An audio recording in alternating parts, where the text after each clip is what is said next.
Mimpi untuk kembali melesat di udara bagi warga Indonesia dengan tiket pesawat murah seiring dengan melandainya harga aftur sepertinya masih jauh dari kenyataan. Terbukti hingga kini tiket penerbangan domestik masih tinggi. Pemerintah dan maskapai penerbangan berdalih komponen kenaikan biaya operasional yang masih dihadapi oleh maskapai penerbangan, imbas pelemahan nilai tukar rupiah, membuat harga tiket penerbangan tak kunjung turun. Nah, untuk membahas hal ini telah bergabung melalui sambungan virtual Alvin Lee, pengamat penerbangan. Selamat pagi Pak Alvin. Selamat pagi Mas Yuda. Pak, ini harga aftur di bulan Juli udah turun sekitar 13%. Tapi yang menarik nih Pak, saya sedikit tadi iseng melakukan simulasi nih. Harga tiket Jakarta Kuala Namu tanggal 14 Juli pekan depan tuh Pak di kisaran 1,7 juta rupiah sekali jalan. Kemudian kalau kita lihat Jakarta KL di tanggal yang sama 900 ribu hingga 1 juta rupiah nih Pak. Nah, jadi aftur tidak berbanding lurus ya Pak ketika harganya melemah, turun, harga tiket juga turun. Nah, apa pendapat Bapak mengenai ini Pak?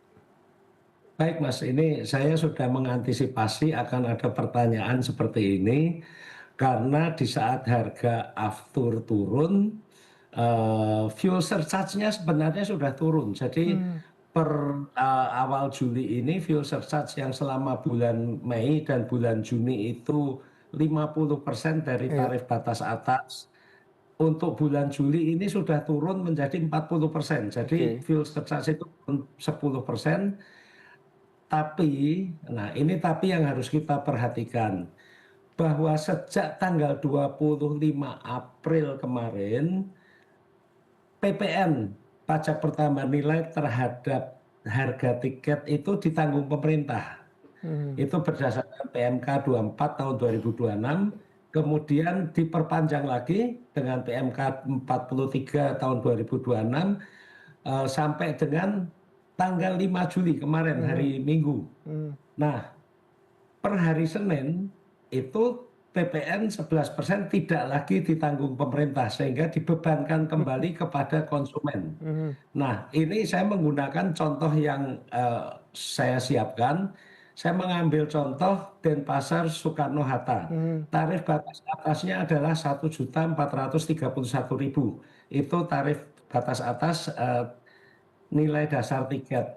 Kalau dengan fuel surcharge 50% yang 715.500 itu menjadi 2.146.500. mhm, Nah, ketika fuel surcharge ini turun menjadi 40%, harga tiket Denpasar Jakarta atau sebaliknya itu sebenarnya turun menjadi 2.003.400. mhm, Penurunan fuel surcharge ini dari 715.000 menjadi 572.400 itu adalah turunnya 143.100 rupiah. Tapi sekarang dari harga 2.003.400 itu kena PPN 11%. Yang mhm, mana PPN-nya itu adalah Rp220.374. Berarti lebih tinggi Rp77.274. mhm, Sehingga apa yang dibayar oleh konsumen ini bukannya turun tapi justru naik. mhm, Tapi naiknya ini bukan masuk ke maskapai mhm, penerbangan, masuk ke pemerintah dalam bentuk PPN. mhm. Demikian, Mas. Iya Pak, kalau saya penumpang lain mungkin mereka agak rigid ya Pak, agak sulit untuk membayangkan tambah PPN, fuel charge, segala macam seperti itu ya Pak ya. Nah sesederhana seperti apa sih Pak dengan PPN ini dampaknya? Karena kalau kita lihat jumlah penumpang Indonesia, penerbangan domestik juga turun cukup signifikan, ada data dari BPS, mungkin saya bisa sedikit membacakan ya Pak, ini kalau dilihat turun sebesar 10,11% di April 2026 Pak. Nah ini kalau kita lihat mereka lebih suka terbang ke luar negeri karena lebih murah. Kenapa harus ada pajak PPN dan apa yang didapatkan dengan pajak ini terhadap kualitas, kemudian juga servis dan yang lain Pak? Iya, memang, Mas, pasar penerbangan Indonesia ini sensitif terhadap harga. Jadi ketika ada perubahan harga, itu juga reaksinya itu cukup kuat ya. Nah, selama ini hingga saat ini tiket ke luar negeri itu tidak dikenakan PPN dan juga harga aftur untuk penerbangan ke luar negeri itu juga tidak dikenakan PPN. Sedangkan untuk penerbangan dalam negeri, afturnya dikenakan PPN, tiketnya dikenakan PPN. Hmm, Ini yang menyebabkan harga tiket di dalam negeri ini untuk jarak yang sama menjadi lebih mahal dibanding internasional. Benar yang disampaikan Mas Yuda bahwa jumlah penumpang domestik eh, tahun ini mengalami penyusutan. Data yang saya miliki hingga akhir Mei menunjukkan bahwa untuk penerbangan domestik ini turun 5% Hmm, jumlahnya dibanding tahun lalu. oke. Sedangkan penumpang untuk tujuan luar negeri tumbuh 7%. Jadi gapnya ini 12%. Domestiknya turun 5%, internasionalnya tumbuh Iya. 7%.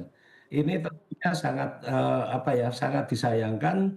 Berarti pergerakan penumpang di dalam negeri kita ini mengalami penurunan dan Hmm. ini harus menjadi perhatian pemerintah. Demikian Iya, Mas Pak Yuda. Alvin, terlepas dari kita menurun nih dari jumlah domestik flight-nya ya, Pak. Tapi yang perlu menjadi pertimbangan adalah berarti kita melihat dari sisi pertumbuhan sektor pariwisata juga sedikit terganggu.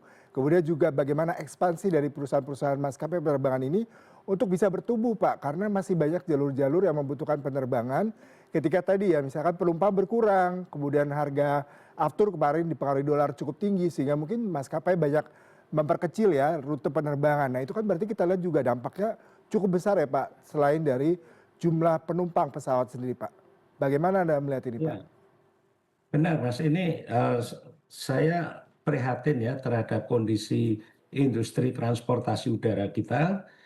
Sebelum pandemi itu jumlah pesawat yang dioperasikan 560 sekian, sekarang ini hanya 350 sekian, tidak sampai 360. Eh, Banyak maskapai kita yang memilih untuk mengurangi jumlah pesawatnya, mengurangi rute yang dilayani, dan juga mengurangi frekuensi penerbangan karena jumlah penumpangnya yang tidak memadai. Mereka lebih baik tidak terbang daripada terbang tapi merugi. Hmm, Dan ini berbanding terbalik dengan rute ke luar negeri. Jadi iya. maskapai-maskapai kita itu sekarang lebih suka mengembangkan penerbangan ke luar negeri. Sayangnya jumlah penumpang luar negeri kita ini juga mayoritas pemegang paspor Indonesia. Jadi Hmm, lebih banyak orang kita keluar daripada orang luar masuk. hmm, Ini yang memprihatinkan. Dengan turunnya jumlah penumpang ini saya kira tidak hanya sektor pariwisata ya, tapi juga perdagangan, kemudian juga industri pergerakan sosial kita ini juga secara domestik menurun. Jadi hmm, tidak hanya pariwisata, pariwisata ini kontribusinya terhadap penerbangan sebenarnya kecil. Jumlah penumpang yang terbang dengan tujuan wisata itu hanya 11, sekian persen, tidak sampai 12%. Lainnya adalah untuk tujuan bisnis, tujuan dinas, rapat dan sebagainya. hmm. Demikian, Mas. Ya Pak Alvin, kemudian seperti apa nih harusnya pemerintah berperan? Tapi tadi Anda katakan justru PPN-nya bertambah Pak. Nah kalau dilihat dari afturnya turun, kemudian juga ada terkait dengan asuransi, kemudian sewa pesawat, perawatan, suku cadang. Nah komponen mana nih Pak yang pemerintah sebenarnya bisa ikut berperan untuk menstabilkan harga pesawat Pak? Karena memang kita tahu naiknya cukup sangat fantastis nih Pak.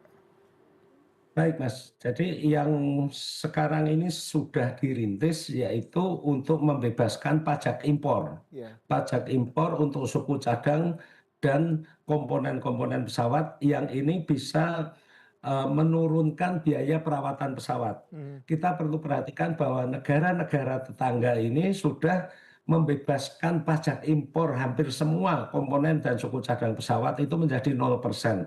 Indonesia saya harap dalam beberapa waktu singkat ini juga mengikuti pola demikian. Ini Hmm. akan bisa menurunkan biaya operasi penerbangan kita.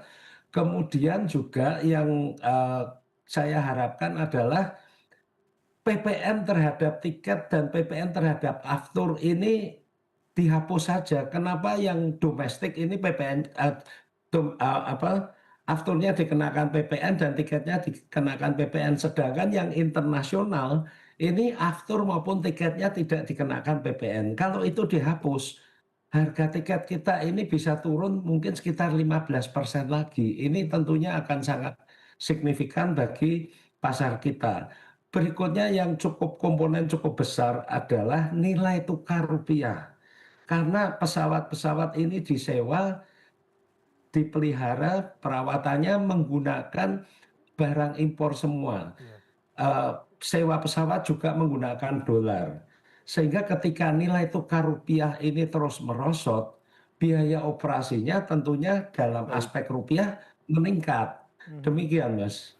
Menarik sekali Pak perbincangannya. Saya pribadi menjadi sangat cukup paham betapa kasus ini begitu sangat komprehensif harus dilihat dari beberapa hal. Pemerintah juga memberikan kebijakan holistik, tidak lagi menerapkan PPN terhadap tiket tapi juga aftur dan juga bagaimana dampak dari penerbangan ini berimplikasi terhadap roda perekonomian tidak hanya pariwisata tapi juga pertumbuhan perkembangan sektor aviasi di tanah air. Terima kasih Pak Alvin untuk perbincangannya pada pagi hari ini Pak. Salam sehat selalu Pak. Terima kasih, selamat